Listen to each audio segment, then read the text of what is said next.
Hi, everybody. This is Jimmy DeYoung with another edition of Prophecy Today Intelligence Briefing. The Oslo Accords, a peace treaty between Israel and the Palestinians, allowed for the Palestinian media to come into operation. That's the print media, the electronic media, and also social media like Facebook. Today on PTIB, I will bring Itamar Marcus to my broadcast table to discuss how the Palestinian radical leadership is using Facebook today to call for the Palestinians to take over Jerusalem and rid the city of Jews, but also to prepare the graves for the Jewish people. This is a report that you must stay tuned to hear my conversation with Itamar Marcus. I'll bring him to the broadcast table in a moment, right here on Prophecy Today Intelligence Briefing. When I talk about my prophecy bookstore, which, by the way, is located on my website, I would suggest that there is some material that you need to be aware of that will assist you in your study on Bible prophecy. And for example, today we're talking about the Palestinian media, their call for the Jews to be killed and the city of Jerusalem to be taken away from the Jewish people. I have a DVD documentary that is entitled Esau and the Palestinians.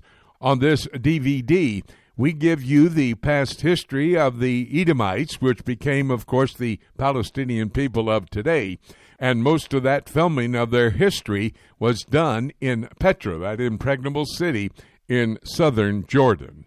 We also talk about the Palestinian people today and exactly what God's Word has to say as to how they would be in the days before the return of the Messiah, Jesus Christ.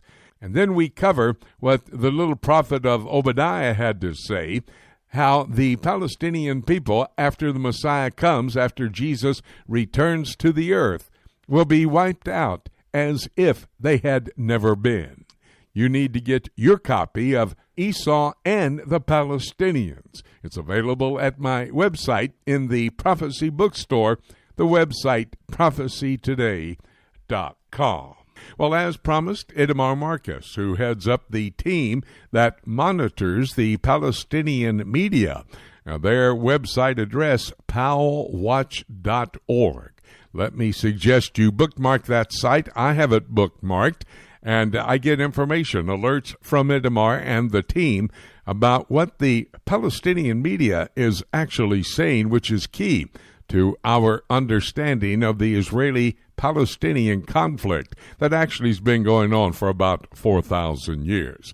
Itamar, thank you for being available, and I want to talk to you about your latest alert that you sent to me, and I'm sure all of your list on your website there that have asked to receive this alert.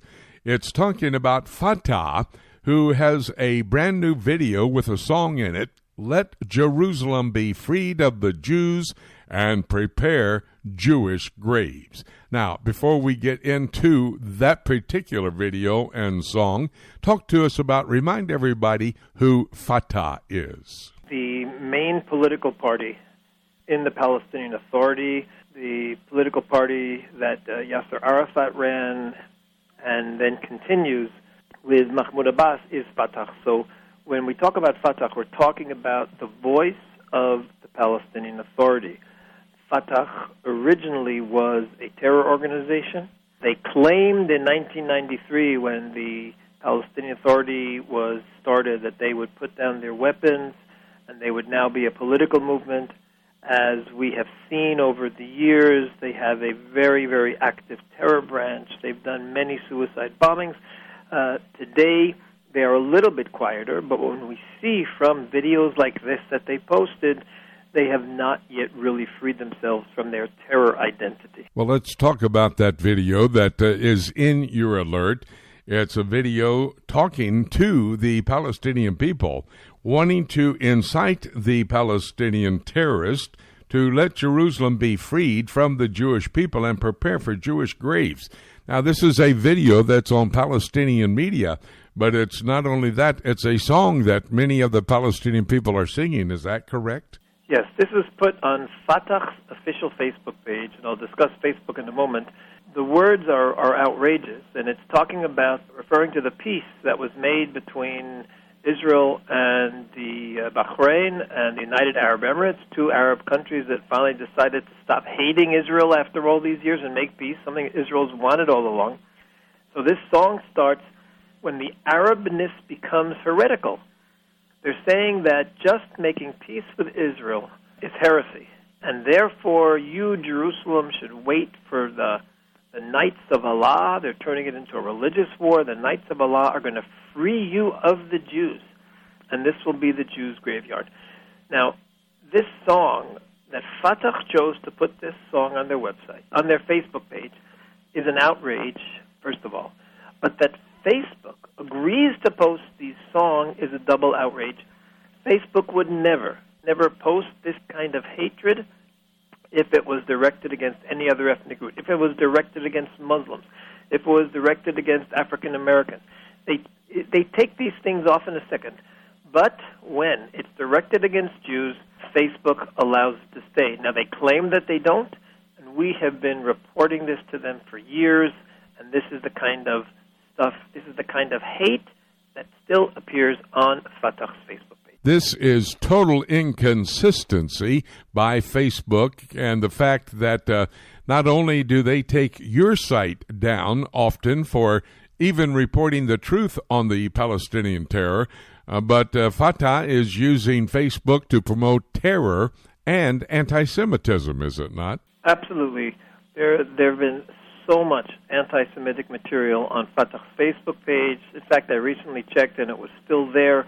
They had a video describing Jewish history in Europe as the Jews in Europe were scheming against the whole world. The Jews in Europe were living in ghettos, not because they were actually placed in ghettos, which is the truth, but because they built ghettos to separate from the non-Jews so that they can scheme and plan to subjugate the world.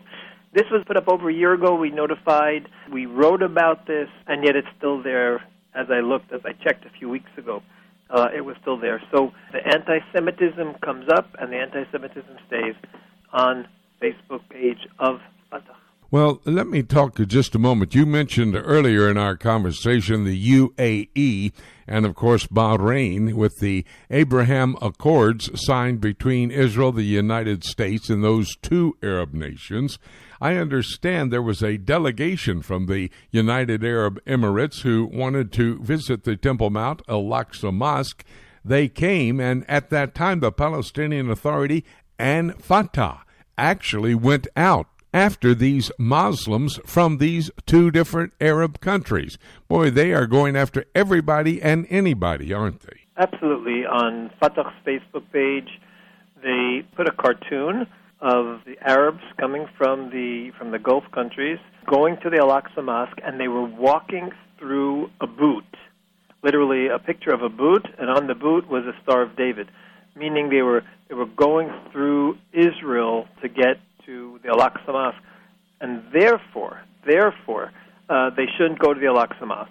These are people, the Palestinians, for years, they think the world revolves around them. Nothing is allowed to progress without them. The Arab countries can't make peace with Israel if they don't like it. It's an outrage.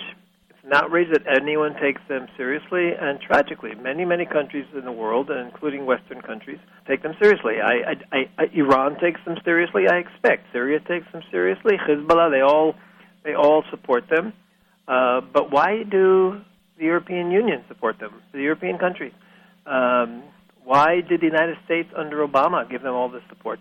When you have leaders like this who are doing everything they can to undermine peace in the world and to glorify and reward people who murder civilians, they should be ostracized. They should be treated no differently than Iran. They should be boycotted because they are no different than Iran. Iran has more potential for danger and because they're building a nuclear bomb. But in terms of ideology, in terms of hate promotion, there is not that much of a difference, and the world should treat them as they deserve to be treated. Let me remind everybody that the Al-Aqsa Mosque, located on the Temple Mount in Jerusalem, that's the Pewter Dome building, not the Gold Dome building, but Al-Aqsa Mosque is the third most holiest site for Islam itself. Number 1 would be Mecca, number 2, Medina, number 3, the Al-Aqsa Mosque in Jerusalem. However, the Palestinians accuse the UAE delegation of desecration of this most holy Muslim site. I mean, total inconsistency, I would believe. Do you agree? Absolutely. They're saying they're desecrating it because they came with Israel's permission. They don't want them to come with Israel's permission. They want them to come. I mean, you obviously, in order to come into the area, you need Israel's permission.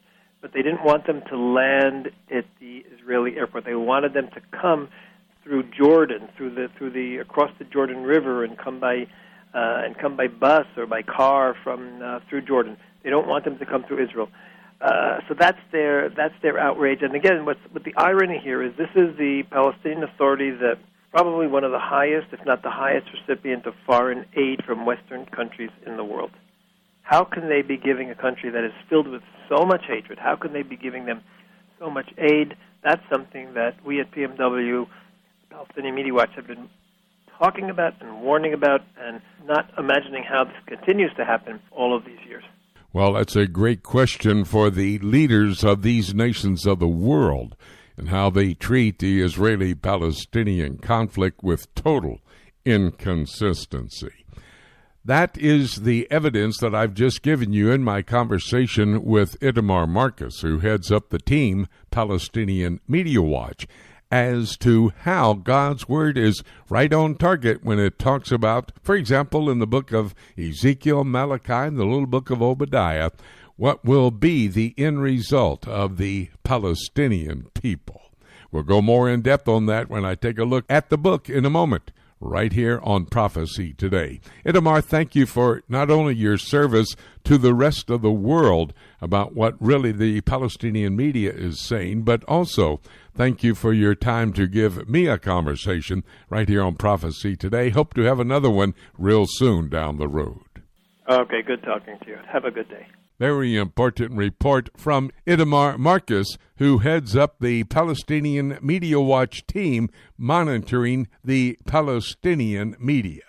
You know, Palestinian Media Watch is a team of Jews who monitor the Palestinian media, the print media, the electronic media, and the social media produced by the Palestinian leadership. Itamar claims that Facebook social media allows for the radical element of the Palestinian body politic to promote the taking of Jerusalem away from the Jews and the preparation for the graves of the Israeli Jews. This actually is a page right out of the prophetic passages of God's Word. I'm referring to Ezekiel chapter 35, verses 5 and 10. Verse 5 tells us that the Palestinian people will kill the Jews in the last days, and then steal their land, in particular Jerusalem. That's Ezekiel chapter 35 and verse 10. This prophecy is in the process of being fulfilled. And that is my prophetic perspective on the news today. The Palestinian people, after the Messiah comes, after Jesus returns to the earth, will be wiped out as if they had never been. You need to get your copy of Esau and the Palestinians. It's available at my website in the Prophecy bookstore, the website prophecytoday.com. I'm Jimmy DeYoung. Thank you so very much for joining us on this edition of Prophecy Today Intelligence Briefing. Be sure to come back again next time when we will continue to look at current events in light of biblical prophecy.